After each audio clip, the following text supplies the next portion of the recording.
Hello, my name is Marion and I work here at Heriot-Watt University as a full-time staff BSL English interpreter. With me today is my colleague Tessa Slaughter. She also works as a staff interpreter here at Heriot-Watt. And we're going to talk to you about the experience of working in a higher education environment. What are the challenges?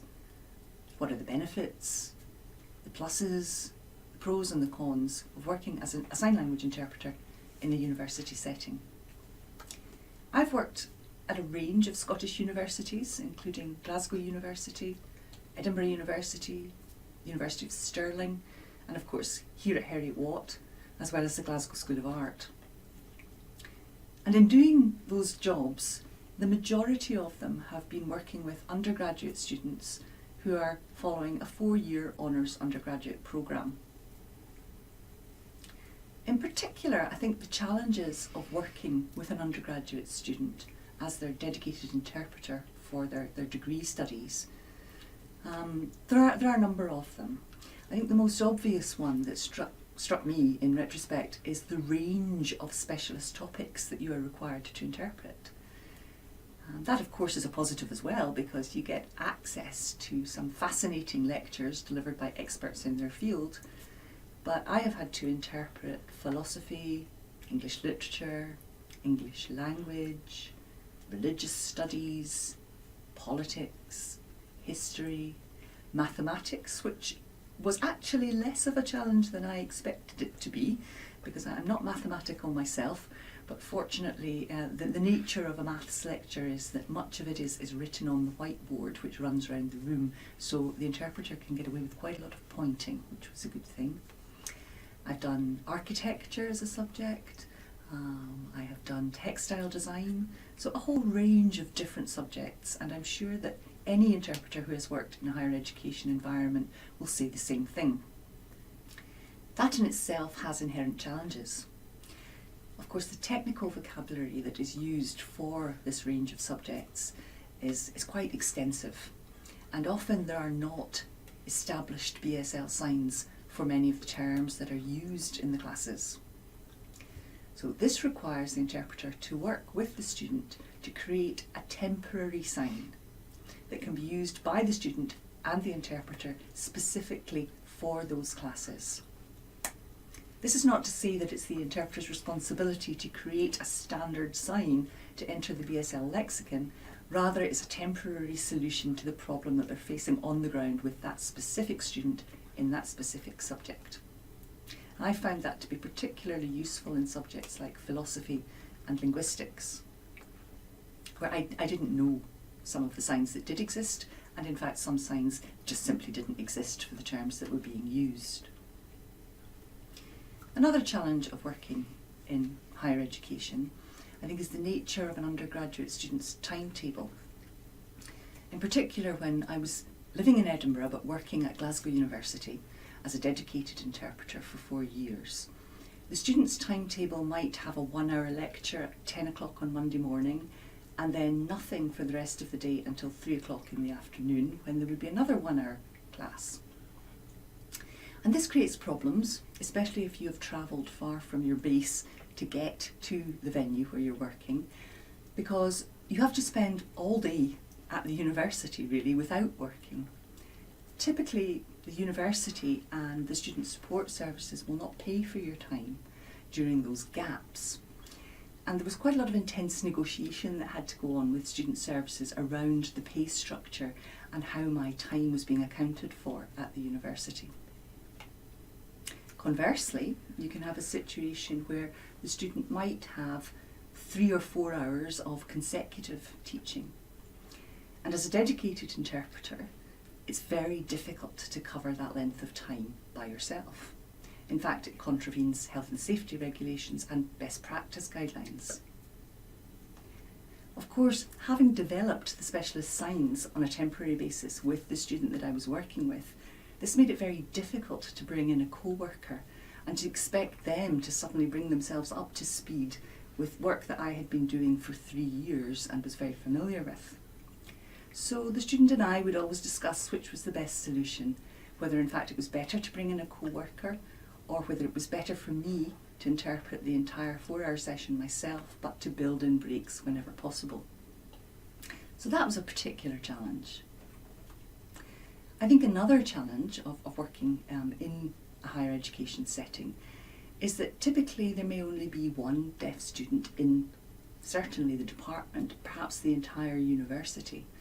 So you're often faced with the challenge that the mainstream university staff have no deaf awareness. This may be the first time they've ever met somebody who uses sign language. They may have never worked with a sign language interpreter before. And I remember one particular occasion when I was asked to interpret a video that was being presented as part of an English literature course. And it was the Samuel Beckett play, Not I. And if you've ever seen that play, you will realise that the video of it is simply a large mouth on a black screen. Rather like the mouth at the start of the Rocky Horror Picture Show, if you've ever seen that. And the lecturer was insistent that the entire room had to be in darkness in order to create an aesthetic impact of this mouth on the screen. And I explained that this would be very difficult for the deaf student and for me to interpret. Not only was the source material particularly difficult to interpret, but to do it in the dark really kind of defeated the purpose of having me there interpreting. I tried to persuade the lecturer that he could perhaps have some dim lighting, but he was not to be moved on that account. I did consider buying some neon rave gloves and some neon lipstick so that the student could see my mouth patterns and my hands in the dark, but in the end we decided that would create a bit of a spectacle that would also distract from the lecturer's video. So the student was very accommodating and agreed just simply to watch the video and sit through it without access.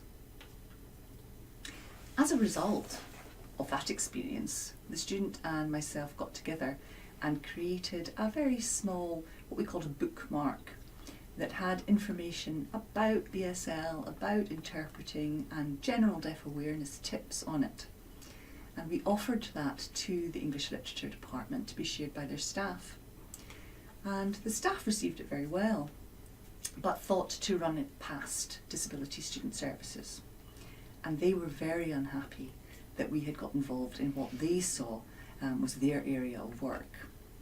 So I think working in higher education, you have to be very sensitive to the fact that you are working with a wide range of staff across different disciplines who have limited deaf awareness typically.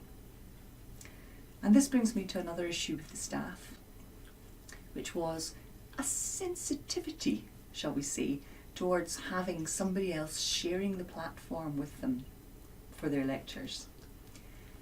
They saw the lecture theatre very much as their domain. I don't know if it was an ego issue, but certainly the inevitable happened as soon as I picked up my hands to sign, in that all the students in the class would look at me, not at the lecturer. And I think many of the lecturers found that at least disconcerting, if not annoying, frankly. However, most of the staff were very helpful, and in fact I was given full access to the online learning environment as a read-only staff member, which meant that I could access the materials that were there before the classes were delivered. That was something that was essential, and I would recommend to any interpreter working in a higher education environment with an undergraduate student that they must be able to access the teaching materials before the lectures take place. It really links back to my first point about the diversity of the topics that you are having to interpret. Without adequate preparation, quite frankly, it's almost impossible to do the material justice, particularly at a university level.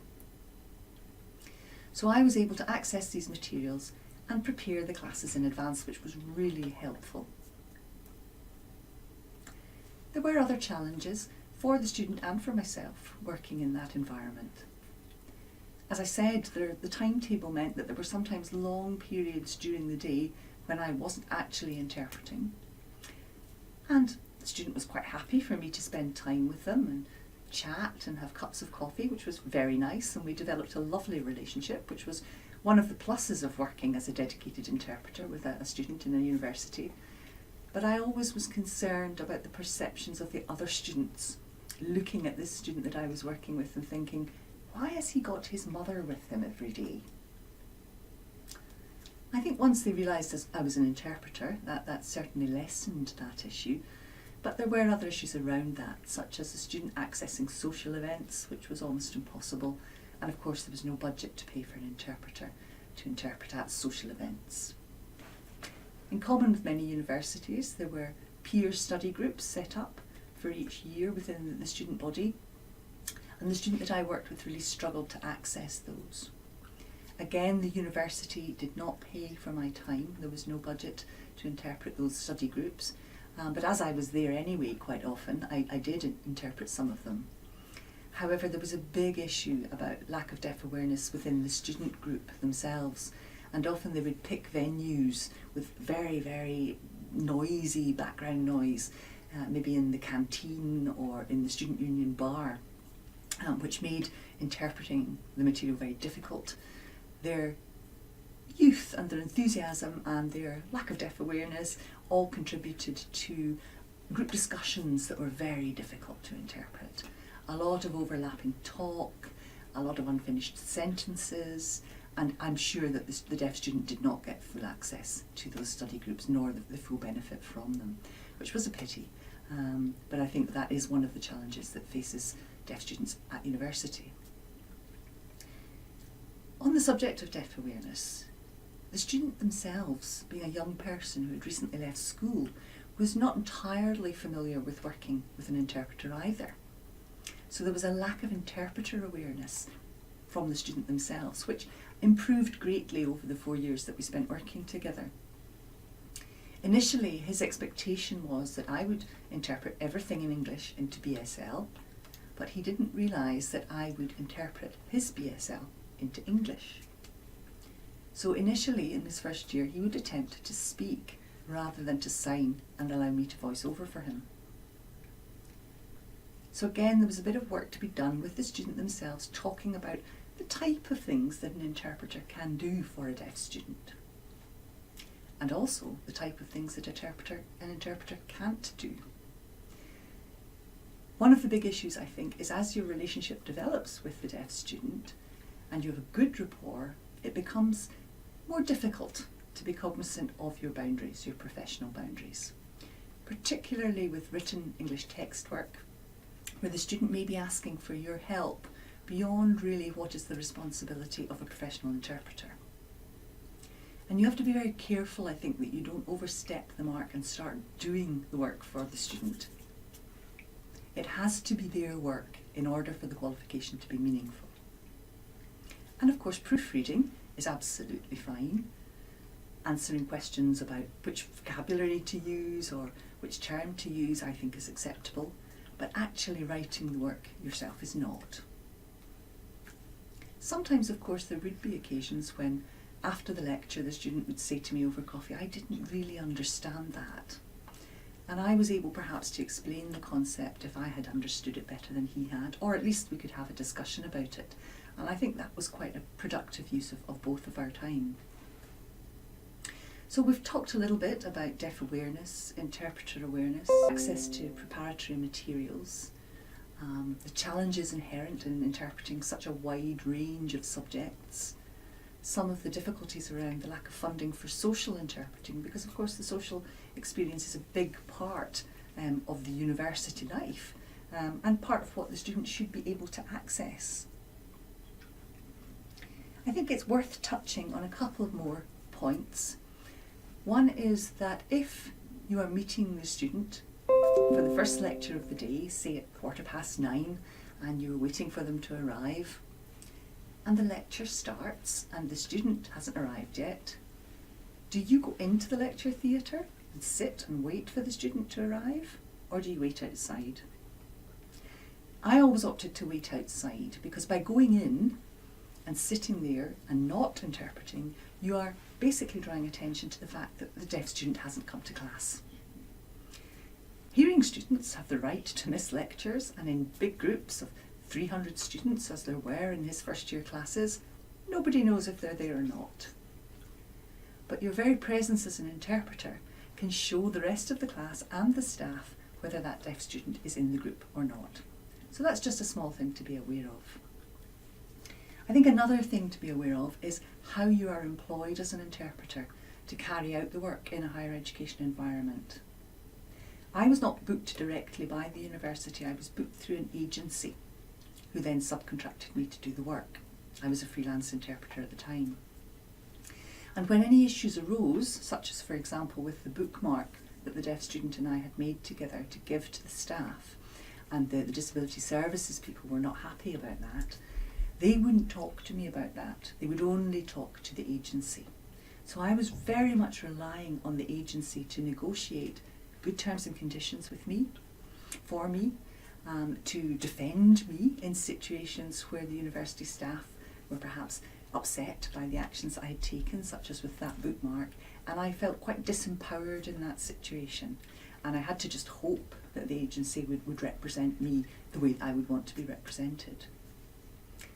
Of course, if you are employed by an agency and there's more than one deaf student in the university, you can find yourself being swapped out of the lecture you have prepared meticulously into a completely different lecture that you haven't prepared, that is on the other side of campus. You arrive late, disrupt the lecture, go in and do a far less satisfactory job than you would have done if you had been allowed to interpret the original lecture. Again, that's something that as a freelance interpreter you have no control over. So thinking about how you're employed to do the job can be quite important in a university setting. I think other things that you have to take into account are the acoustics in many university lecture theatres.